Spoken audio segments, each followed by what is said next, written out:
La lluvia caía a un ritmo monótono e implacable, lavando el asfalto de una calle olvidada en los suburbios. En medio de la oscuridad y el frío, la limusina blindada de Vittoria parecía un barco de lujo navegando en un mar de miseria. Ella no estaba allí por caridad, ni por una aparición pública. Ese lugar era el punto final de su búsqueda de un talento musical que había descubierto en las redes sociales.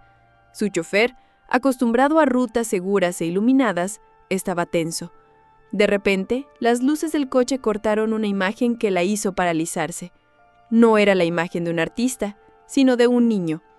Un niño, delgado y pálido, con ropas rasgadas y una expresión de desesperación tan profunda que parecía más vieja que su edad. Estaba encogido bajo la marquesina de un edificio abandonado, con las manos sucias agarrando una vieja guitarra. Él no estaba tocando, estaba simplemente allí, abrazado al instrumento como si fuera lo único que lo protegía del mundo. Vittoria, una mujer negra cuyo imperio financiero fue construido con la misma fuerza y determinación que la mantenían viva, sintió un escalofrío, no de miedo, sino de una conexión súbita y dolorosa. Ella había crecido en un mundo parecido, donde la dignidad era el único bien que se podía tener. «Detenga el coche», ordenó, con la voz firme, pero con una urgencia que sorprendió al chofer. Salió del coche sin dudar, ignorando el paraguas que le ofrecieron. La lluvia helada empapó su abrigo de diseñador, pero no le importó. Con cada paso que daba hacia el niño, la distancia entre sus dos mundos disminuía. El olor a basura y a tierra mojada la golpeó, trayendo de vuelta recuerdos que ella guardaba en un baúl cerrado con llave. «Hola», dijo, su voz suave pero con la autoridad de quien no se acostumbraba a ser ignorada. «¿Estás bien?» El niño levantó la cara. Sus ojos azules y llenos de una tristeza sin fin se abrieron de par en par al ver la figura imponente de Vittoria. No dijo nada, solo apretó la guitarra con más fuerza. «Mi nombre es Vittoria», continuó, agachándose frente a él para que estuvieran al mismo nivel. «¿Me puedes decir el tuyo?» «Lucas», susurró. Su voz era fina como un hilo de vida a punto de romperse. Ella notó los dedos lastimados, la vieja guitarra con cuerdas oxidadas, y más que eso, la desesperanza que lo envolvía como una niebla. El dolor en su mirada era familiar. Era el dolor del hambre, de la soledad, del abandono. «¿Dónde está tu familia, Lucas?» Él negó con la cabeza, sin quitarle los ojos de encima. «No tengo, solo mi guitarra». Vittoria sabía que su mundo era cruel. La decisión que tomó en ese instante no fue racional, fue un impulso que vino del corazón, un instinto que la hizo llegar a donde estaba. Ese niño no necesitaba dinero, comida o un techo, necesitaba esperanza. «Lucas», dijo, su voz asumiendo la solemnidad de una promesa, «te voy a sacar de aquí, te voy a dar una vida que nunca imaginaste. Todo lo que tienes que hacer es confiar en mí». El niño, con las lágrimas finalmente rodando por su rostro, solo asintió. No sabía quién era esa mujer, pero en sus ojos vio un reflejo de su propio dolor. Vio la fuerza, y por primera vez en mucho tiempo se sintió seguro. Vittoria lo tomó en sus brazos. Su paso era tan ligero que le rompió el corazón. Al cargarlo hacia la limusina, se hizo una promesa silenciosa a sí misma. No le daría a Lucas solo una nueva vida, le daría todo lo que ella no tuvo. Y a cambio, tendría la oportunidad de curar las heridas de su propio pasado. La limusina partió, dejando atrás la oscuridad y la lluvia. Pero lo que se llevó consigo no fue solo un niño, fue un proyecto de vida, un sueño de redención. Ella pensó que lo estaba rescatando, pero no sabía que en ese momento la jornada de Lucas apenas estaba comenzando y que su promesa se pondría a prueba de formas que ella nunca podría haber imaginado. La mansión de Vittoria era un mundo de contrastes, donde el lujo se unía a la simplicidad con la que ella vivía. Salas con paredes de cristal daban a jardines meticulosamente cuidados y obras de arte de maestros renombrados adornaban cada pasillo. Lucas, acostumbrado a la oscuridad y al olor a humedad, entró en este universo con los ojos muy abiertos, como si estuviera en un sueño. Vittoria cumplió cada promesa. No solo lo adoptó, sino que lo abrazó.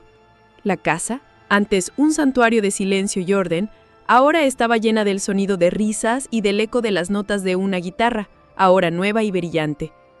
Lucas fue matriculado en una escuela de élite, con clases de música, deporte y tutores particulares que lo ayudaban a llenar los vacíos de su educación.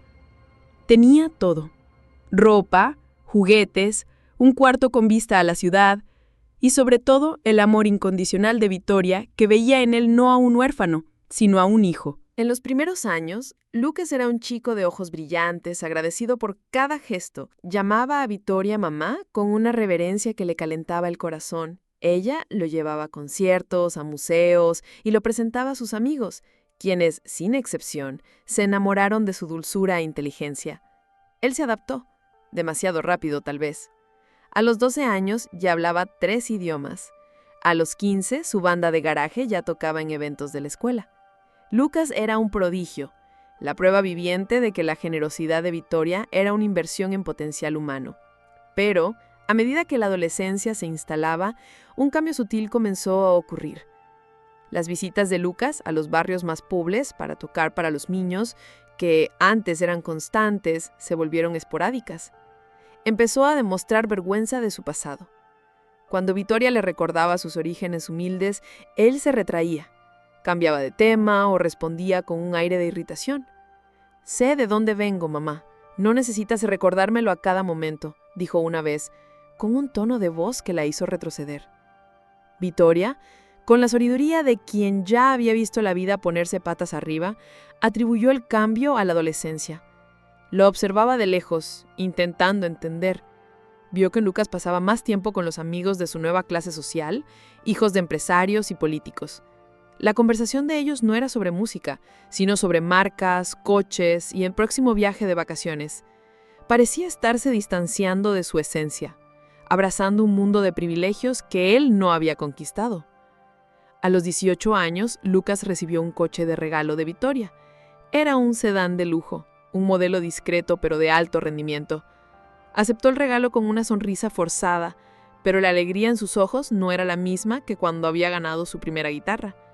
Más tarde lo vio, de lejos, estacionando el coche al lado de un modelo deportivo y conversando con un amigo, con una expresión de desdén en el rostro. Lucas se estaba convirtiendo en un espejo de las personas que le habían humillado en su propio pasado. El punto de inflexión llegó una noche, durante un evento de caridad de Vittoria. Ella había invitado a una orquesta de jóvenes músicos de una comunidad desfavorecida para tocar. Lucas, ahora un joven adulto, alto y elegante, estaba a su lado. Cuando la música, una melodía simple y conmovedora, comenzó, ella notó que su rostro se contrajo. Parecía incómodo. «¿No es tu música, hijo?», le preguntó. Es música de pobres, mamá», susurró, la voz cargada de vergüenza. «¿Podemos irnos de aquí?». Sus palabras la golpearon como un puñetazo. Ahí, en ese momento, se dio cuenta de que su promesa de darle una nueva vida había fallado. Le había dado todo, pero él había perdido la gratitud. El niño que abrazaba su guitarra bajo la lluvia había sido sustituido por un extraño, un reflejo del mundo de privilegios al que tanto se había esforzado por pertenecer. La guitarra, que antes era su único amigo, ahora era un recuerdo que quería olvidar. Los años se convirtieron en una niebla, y el chico que Vittoria había rescatado de la lluvia parecía existir solo en fotografías antiguas. Lucas, ahora un joven adulto, se había mudado al campus de la universidad, y la mansión, antes llena del sonido de su música, había vuelto a ser un santuario de silencio. Al principio, Vittoria atribuyó la distancia a la necesidad de espacio. Sus llamadas telefónicas se volvieron cortas, llenas de «estoy apurado» y «te llamo después, mamá». Las cenas de los domingos, que antes eran sagradas, se transformaron en raros encuentros apresurados. Lucas siempre estaba ocupado con los estudios, con un nuevo proyecto o con sus amigos, de quienes hablaba con un fervor que ya no demostraba por ella. El corazón de Vittoria, acostumbrado a comandar imperios con una frialdad calculada, sentía una punzada de dolor. Le había dado todo, pero no había comprado la cercanía. La riqueza, se dio cuenta, no era un puente, sino una barrera. Y detrás de esa barrera, su hijo guardaba un secreto. Empezó a investigar, discretamente, Sus contactos, esparcidos en todos los círculos, traían informaciones confusas. Lucas no estaba enfocado solo en la universidad. Pasaba tiempo en lugares que no combinaban con la imagen de un estudiante de élite. Era visto en barrios obreros, en garajes, conversando con hombres de apariencia ruda. No estaba huyendo de sus orígenes, parecía estar volviendo a ellos. Aline sentía el pulso de su ciudad. Sabía que algo estaba mal. A los ojos de sus amigos, Lucas era el ejemplo de un cuento de hadas, el chico que superó la pobreza gracias a la generosidad de una mujer fuerte. Pero ella, la madre, veía el vacío detrás de su sonrisa.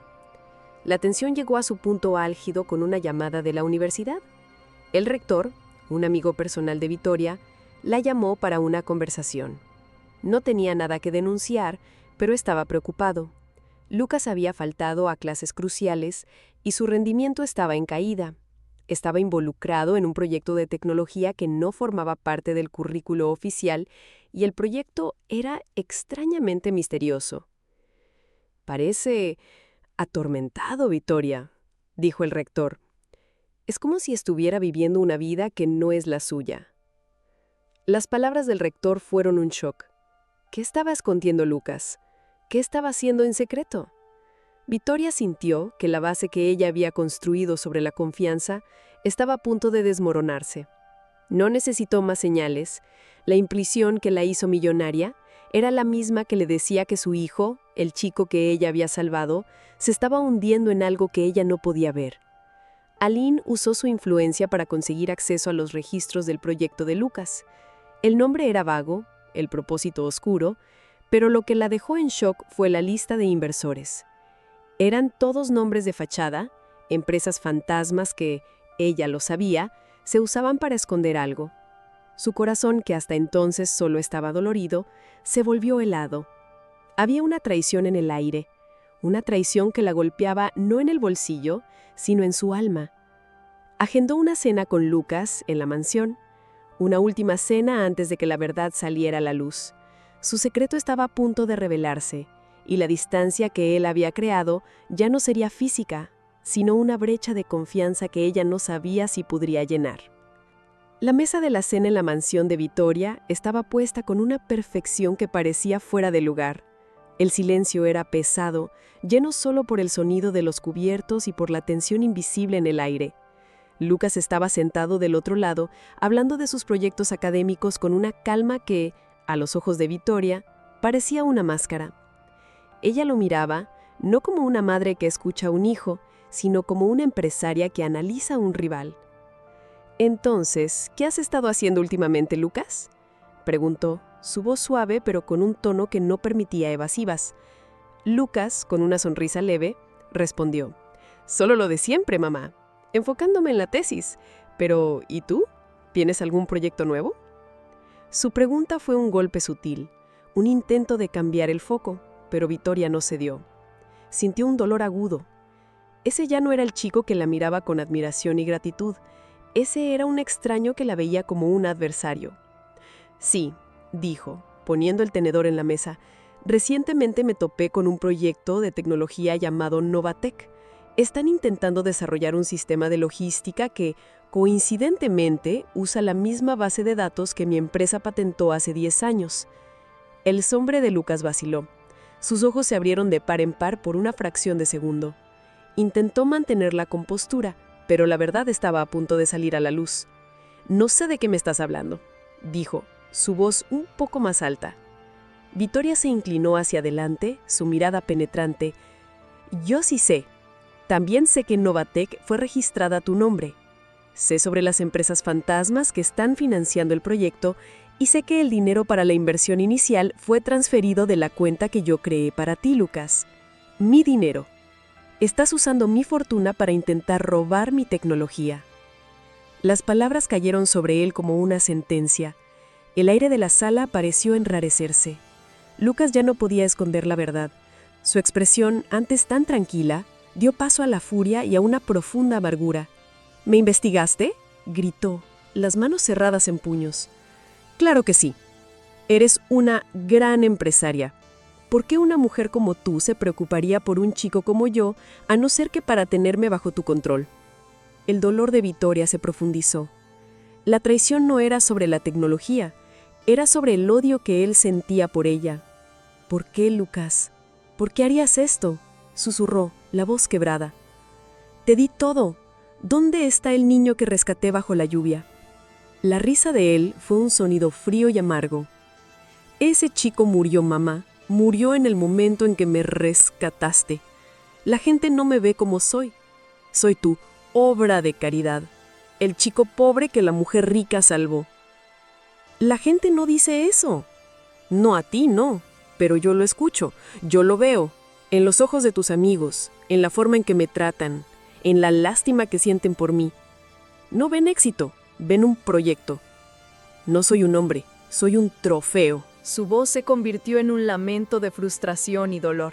Quería ser alguien por mí mismo, quería construir algo que fuera mío, y la única forma que vi de liberarme de tu sombra era destruirte. La decepción de Victoria no era una rabia explosiva, era una tristeza profunda y dolorosa. No solo había perdido un proyecto o una fortuna, había perdido a su hijo, no para el mundo del que lo rescató, sino para una amargura que ella no imaginó que existiera. El chico que ella había salvado no era el mismo que la estaba traicionando. Miró a Lucas. El niño que abrazaba su guitarra bajo la lluvia había sido sustituido por un hombre consumido por la envidia y el resentimiento. La promesa que ella había hecho de darle una nueva vida se había corrompido en una lección amarga sobre el precio que la riqueza cobra. El silencio en la sala de la cena ahora era insoportable. Victoria, con las lágrimas rociando por su rostro, miró a Lucas no con ira, sino con un dolor que parecía perforar su alma. Le había dado todo, pero al final no era el dinero o las oportunidades lo que importaba, era la aceptación. Lucas, susurró con la voz entrecortada, ¿por qué? Después de todo lo que hice, ¿qué te hizo pensar que esta era la única forma de ser tu propio hombre? Él se encogió. La furia anterior sustituida por una mirada de vergüenza y arrepentimiento. Yo solo quería que dejaran de verme como el chico de la calle que tuvo suerte. Quería ser el CEO, no el hijo adoptivo. Victoria negó con la cabeza. Una dolorosa comprensión se apoderó de ella. No querías liberarte de mi sombra. Querías tener mi gloria. Querías ser yo, no por lo que construí, sino para demostrar que eras mejor que todos los que te juzgaron. Lucas no respondió, pero su silencio era una confesión. Estaba consumido por su propia inseguridad. La voz de Victoria se endureció, su tristeza dando lugar a su frialdad de empresaria. El proyecto Novatec no va a funcionar, Lucas. Las personas con las que estás negociando son las mismas que intentaron sabotearme en el pasado. Ellas no querían tu tecnología, querían un títere, un joven ingenuo que ellas pudieron usar para conseguir lo que querían. La verdad impactó a Lucas más que cualquier cosa. Él, que pensaba que estaba controlando la situación, era en realidad una pieza de un juego mucho mayor. En su búsqueda de independencia, se había convertido exactamente en lo que más temía, una herramienta. Traicionó a la única persona que realmente creía en él, y todo por un plan que estaba condenado al fracaso. Victoria, viendo la ruina en su rostro, tomó su decisión final. No llamaría a la policía, no lo haría sufrir públicamente. El dolor que él sentía ahora sería suficiente. No te voy a exponer, Lucas, no te voy a arruinar públicamente. La traición ya fue tu mayor castigo, dijo, su voz fría y sin vida. Pero no te voy a salvar.